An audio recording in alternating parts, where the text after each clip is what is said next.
Hello friends, so today's video is going to be bulk reviews for the Goodreads Choice Award nominees. I am primarily sticking to the adult fantasy and the YA fantasy categories. I want to be able to review all of them that aren't sequels of series I haven't read, but otherwise I plan on going over every single book, and every now and then I'm going to sprinkle in some books that maybe aren't fantasy, just here and there, ones that I picked up throughout the year, and I'm going to do that for the first book on this list, and then the rest will be fantasy. But the first one would be The Maidens. So this is a thriller story. It's dark academia, which I think a lot of fantasy fans really like dark academia settings, so if you're wanting to kind of dabble in a different genre, I think that this book would be a good one, especially for fall and winter. I think that a lot of us who are mood readers, we like those kind of creepier settings, and especially for some reason, the academia setting, the dark academia around fall, it's just very fitting.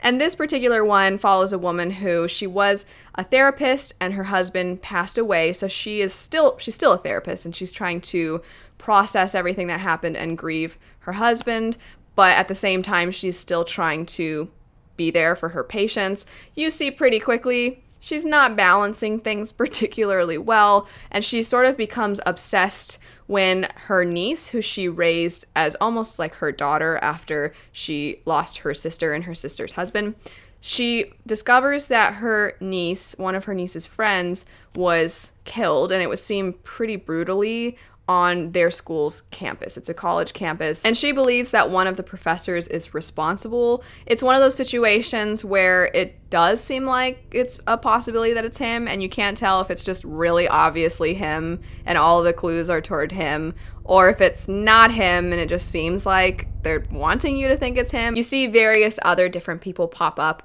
along the way, and every single time there's a new character introduced, you're like, this person seems strange. I bet it's this person. I was able to figure out who it was pretty early, but it was one of those situations where, because there's clues toward basically every person you're introduced to, then once you decide that you think it's someone, there's kind of this confirmation bias where every time you get a clue, you're like, see, this is just reaffirming my thought. And even though I was able to figure it out, I think there are a lot of other readers who didn't figure it out and then were really surprised. I've even seen some people say they felt like there was no indications and that it came completely out of nowhere, and I was like, I thought it was really obvious. So I think that's the case with a lot of murder mysteries. You just never know what you're gonna get. And I think that there's also, it's pretty sad.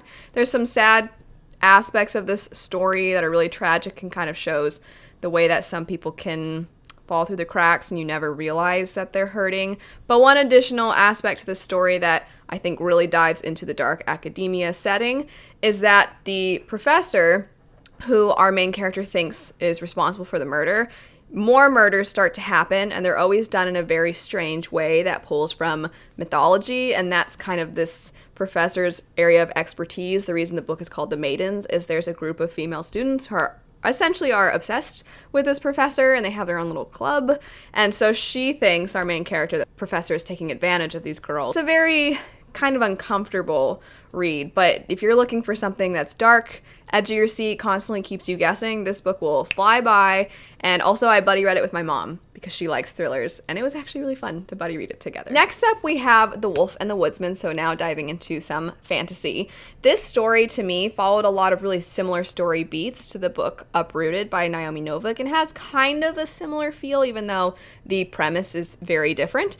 It is very folklore inspired, and not just inspired by folklore, but the characters have a lot of lore that they like to share with one another. So they're often telling you, oh, this is the story that I was told, and then the other character will be like, this is the story I was told, and sometimes it's the same story, and here's how our stories are different. So it's a story of stories a lot of times.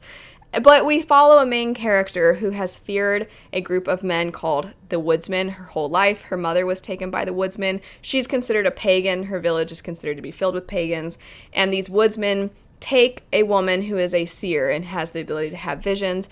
They're going to take one of these women to the king, and this village never really knows what happens to these women, but our main character's mother was taken. As a result of her mother being taken, the father thinks that the daughter died as well, so she's basically grown up an orphan and just been raised by other people in the village, but she doesn't actually have any power of her own. And when she becomes an adult and the Woodsmen come again, the village essentially sacrifices her to them so that they don't actually take a real seer. It's pretty messed up. It's unfortunate because our main character basically has nobody, and then she's taken by these big scary men, the same group of individuals who took her own mother. As the story progresses, you start to see that maybe the Woodsman and what they believe in isn't quite all that it seems, the same way that people view her as a pagan and this vicious wolf girl, and people have certain views of her and the people from her village. So there's a lot of two different worlds coming together and learning about each other. And then on top of that, there's a lot of cultural identity that is tied into this story. You see definitely inspirations from our own world, from the language to the stories to the way that certain groups of people were treated in history. Our character, as the story progresses, is seeing more. Her world is opening up more, not just when it comes to the Woodsman, but also other groups of people. She's discovering more. And so I personally ended up really liking it. It's very brutal and quite violent at times. There's a couple of instances where the violence can be a little gross. There's some self-harm that's sort of tied to the magic, and that's difficult as well to read and sometimes unexpected. And I was really surprised by how brutal it could be. One thing though, I have seen that this book has a quite low average rating, one that I think is slightly undeserved, but I think that there's a certain reason for it. This book I've seen marketed as a hate to love romance, and the whole book is told in first person point of view. Our main character is the only point of view you get throughout the whole story, and there are times where she finds herself attracted to one of the Woodsmen, and because you're in her head, you see her being attracted to this man. However, I don't think there's so much romance to be appealing to the romance readers or the people who are wanting that romance. But I also think that because we're in that character's head the whole time, that if you don't want the romance, then you're going to feel like there's too much of it almost. And I just think it's an interesting balance where it's not enough for some people and then too much for others. But at the end of the day, there is a romantic subplot. I just don't think it's perhaps what some people are expecting. And I do want to say that the focus of the book, I think, is more so rooted in the cultural aspects to it, the folklore aspects to it. There's a lot of creepy forest things. So for example, if you like something like The Bear and the Nightingale or even Witcher, you're going to see some of the same types of creatures. And I really liked that part of the story. It made it kind of scary. Once again, another great book to pick up in the fall or winter. And surprisingly, it might not seem like it based off of what I've described thus far, but there will be a certain section of the story where you start to see just how difficult the politics have made life for people like the Woodsman or just people living in the city, and you realize that there are some very difficult decisions that need to be made, and things are not always as black and white as they seem.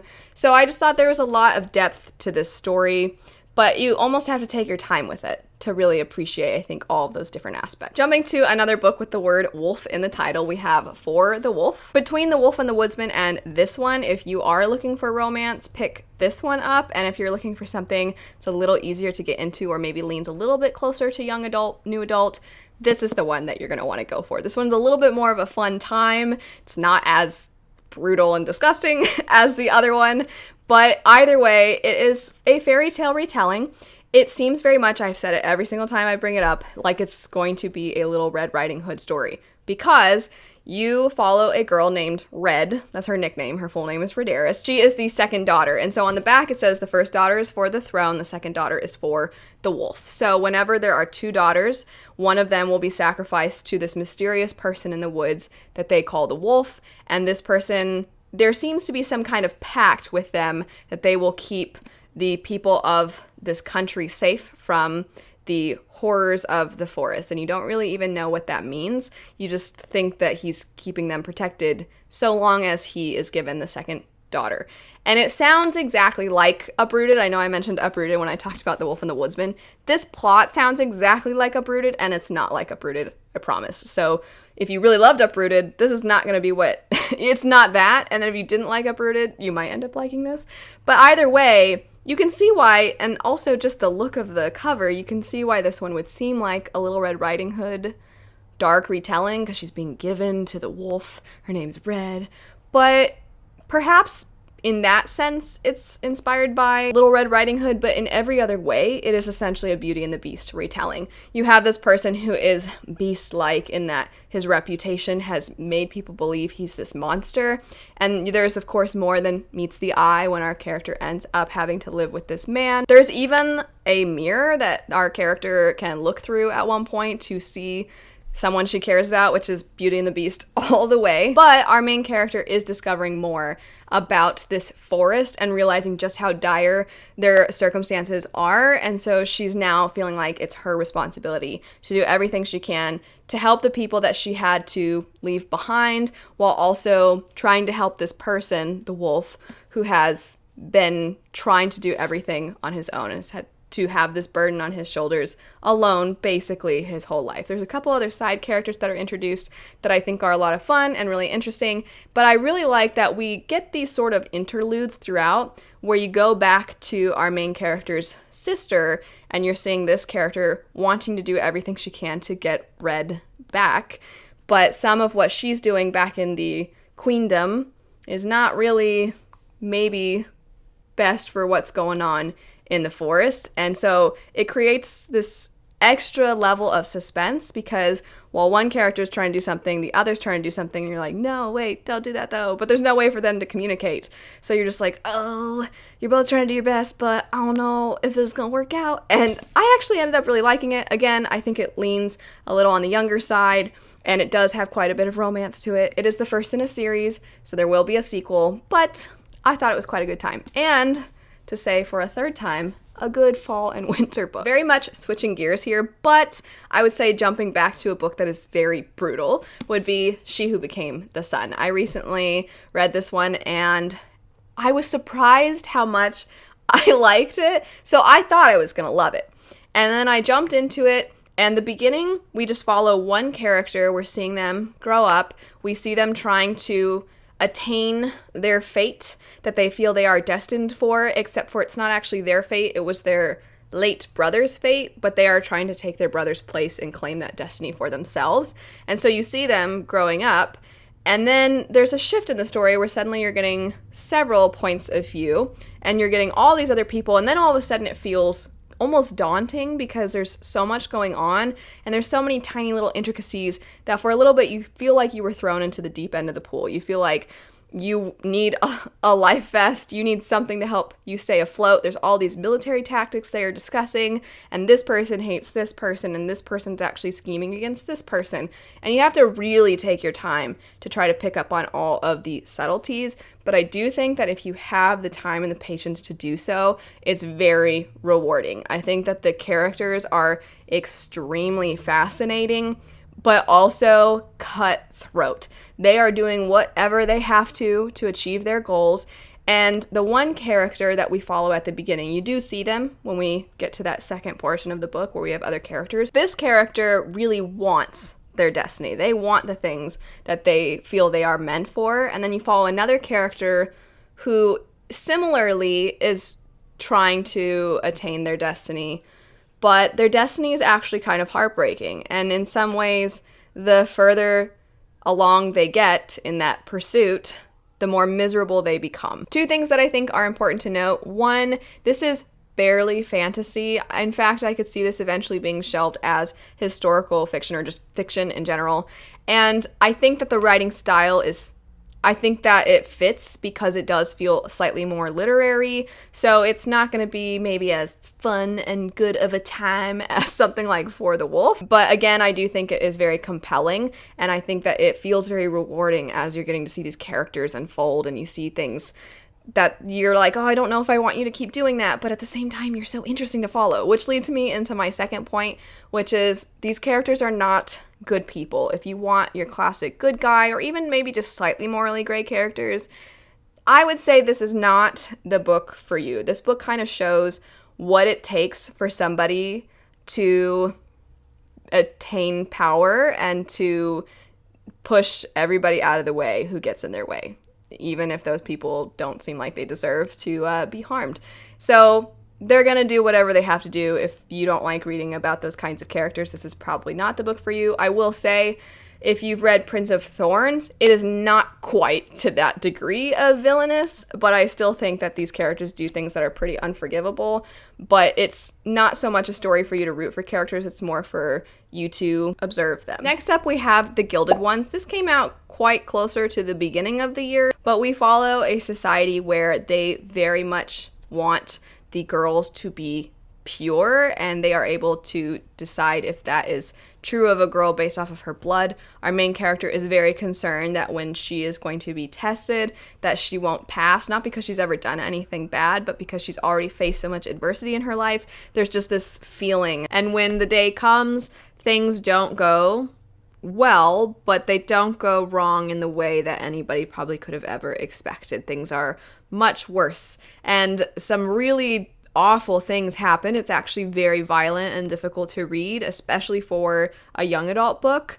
And then the story goes in this different direction where you discover that even though there's so much judgment placed on these girls, there's also this sort of dark secret about what is done to them and a purpose that their society can have for these girls. And our main character finds herself whisked away and having to start fresh and trying to find her footing. You deal with corruption, you deal with a lot of society's expectations of women. It dives into some very deep topics.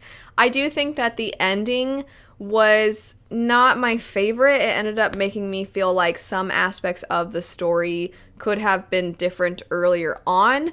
And if I've seen one complaint about the book, it's very much rooted in that. However, a lot of people have really, really loved this one and they've been extremely moved by it. The last book on the list, I did not complete, and I feel it's very important to say that because obviously this is not a thorough review or a thorough overview of the story since I didn't finish it, and that would be the Jasmine Throne. I ended up DNFing this one a couple hundred pages in, but I can give you the general gist of the setup. So we follow a character who you can tell there is something more to her. She definitely has some kind of storied past, but it would seem that she can't quite remember all of it, and you are only getting bits and pieces of it. And what you are getting is fascinating and it really makes you want to read on. We also follow another character who has a horrible brother who expects her to sacrifice herself for something that is considered rather normal, but she doesn't want to do it. And it's important and pertinent that it is voluntary, but she is not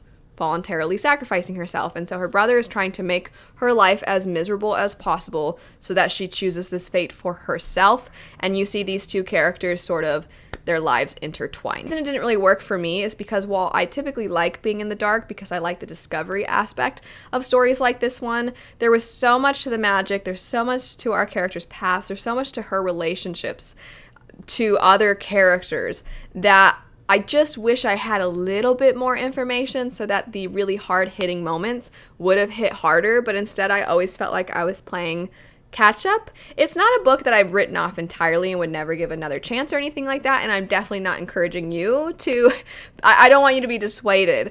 It's just letting you know why I didn't keep going with it, but it's a very beautiful world, and I think the magic seems so interesting. I wish I had kind of kept going just so I could find out more about that.